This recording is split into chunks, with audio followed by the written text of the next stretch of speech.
KKR के x coach की वापसी हो चुकी है केकेआर फैमिली में। जी हां, बिल्कुल सही सुना आपने।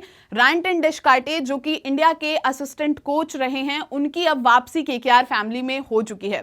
सारी बातें आपको बताएंगे इस वीडियो में। नमस्कार, मेरा नाम है जूही और आप देख रहे हैं स्पोर्ट्स यारी। आप सबको पता है कि इंडिया के असिस्टेंट कोच रायंटन डेशकार्टे जो कि अब इंडिया के असिस्टेंट कोच नहीं रहे हैं, उन्होंने उस पद से इस्तीफा दे दिया है और अब जो है वो केकेआर फैमिली के साथ जुड़ चुके हैं। सबसे पहले रिपोर्ट देखेंगे कि उन्होंने अगर केकेआर को ज्वाइन किया है तो किस पोजीशन पर ज्वाइन किया और उनकी क्या क्या जिम्मेदारियां वहां पर रहने वाली हैं। Ryan Deshkarte is back to KKR. Ryan Deshkarte will be the head of cricket strategy of Knight Riders Group in IPL, MLC, CPL and ILT20। यानी Ryan Deshkarte जो हैं वो नाइट राइडर्स ग्रुप में उनको हेड ऑफ क्रिकेट स्ट्रैटेजी का जो है वो पद दिया गया है, जहां पर वो IPL, MLC, CPL और ILT20 के अंदर जो है वो काम करेंगे। लेकिन अब जब उनको हेड ऑफ क्रिकेट स्ट्रैटेजी बनाया गया है यहाँ पर, तो उनका काम क्या होगा, किस तरीके से वो चीजें करेंगे, वो भी आपको बता देते हैं। He will oversee cricket strategy, talent acquisition and development at KKR and the rest of Knight Riders franchisee। यानी कि जो यहाँ पर क्रिकेट स्ट्रैटेजी है वो देखेंगे, किस तरीके की क्रिकेट स्ट्रैटेजी बनानी है हेड कोच के साथ मिलकर के।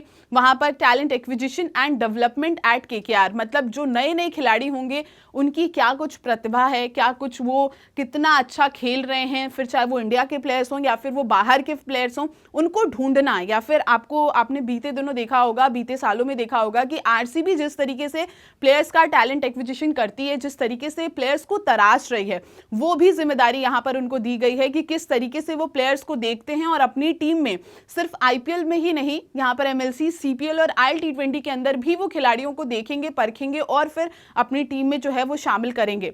इसके बाद ये जो नाइट राइडर्स की फ्रेंचाइजी है, rest of the knight riders franchise के साथ वो ऐसी ही चीजें करेंगे, आईपीएल भी, एमएलसी भी, सीपीएल भी और ILT20। Ryan Deshkarte has taken up the role after stepping down as the Indian men's assistant coach. उन्होंने ये फैसला तब लिया जब उन्होंने इंडियन मेंस असिस्टेंट कोच के पद से इस्तीफा दिया। उसके बाद उन्होंने जो है केकेआर की फैमिली को ज्वाइन किया। अब आप सबको पता है कि रायंटन डेशकार्टे 2011 में भी वहां पर केकेआर के खिलाड़ी के तौर पर थे। 2012 और 14 में गौतम गंभीर जब प्लेयर रहे उस टीम के केकेआर के और उन्होंने ट्रॉफी जिताई, वहां पर भी रायंटन डेशकार्टे थे। और उसके बाद जिस तरीके की उनकी फ्रेंडशिप रही थी गौतम गंभीर के साथ, तो 2024 में वो केकेआर के ही असिस्टेंट कोच के रूप में भी नियुक्त किए गए और वहां पर भी जो है केकेआर ने ट्रॉफी जीती थी श्रेयस अय्यर की कप्तानी में। और वहां पर एक आप मेंटोर के तौर पर आप अगर बात करेंगे तो गौतम गंभीर भी थे।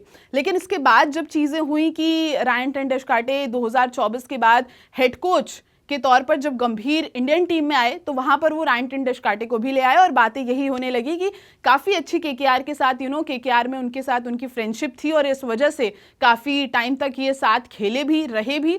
तो अब इन्होंने इंडियन सेटअप में भी उनको ला दिया है। लेकिन बीते दिनों जो कुछ अफवाहें आई जिसकी तरफ से ये सारी चीजें बात हुई कि इनका जो है 2027 तक एक्सपेंड किया जाएगा, जो टेन्योर है, यानी 2 साल इनको हो चुके थे 2024 से 2026, यानी 27 वर्ल्ड कप तक भी इनका एक्सटेंशन बढ़ाया जा सकता था 1 साल के लिए। और ये बातें हुई थी मैनेजमेंट की तरफ से, लेकिन रायंटन डेशकार्टे जो हैं वो नहीं चाहते थे। एज पर रिपोर्ट ये सारी चीजें आपको बता रहे हैं कि रायंटन डेशकार्टे नहीं चाहते थे कि उनका एक्सटेंशन यहां पर बढ़े इंडियन टीम के साथ। और उन्होंने जिस तरीके की भी चीजें करी और उन्होंने ये जो फैमिली रीजंस का हवाला दिया कि नहीं, फैमिली रीजंस हैं, वहां पर काफी कम टाइम मिल पाता है, फैमिली टाइम मिल पाता है और इस वजह से वो एक फ्रेंचाइजी क्रिकेट के साथ जुड़े रहेंगे। और उन्होंने ये फैसला लिया कि अब वो केकेआर के जो है हेड ऑफ क्रिकेट स्ट्रैटेजी के रूप में नाइट राइडर्स ग्रुप का हिस्सा बनेंगे। अब देखना ये दिलचस्प होगा कि किस तरीके से रायंटन डेशकार्टे की वापसी हो चुकी है केकेआर में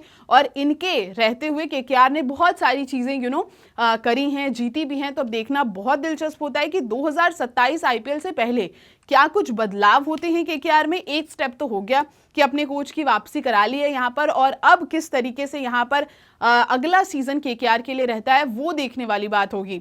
आपको क्या लगता है, आप अपनी राय हमें कमेंट्स में जरूर बताएं। और अगर आपको ये वीडियो पसंद आई हो तो वीडियो को लाइक करें, चैनल को सब्सक्राइब करना बिल्कुल ना भूलें और देखते रहें स्पोर्ट्स यारी। जय हिंद, जय भारत।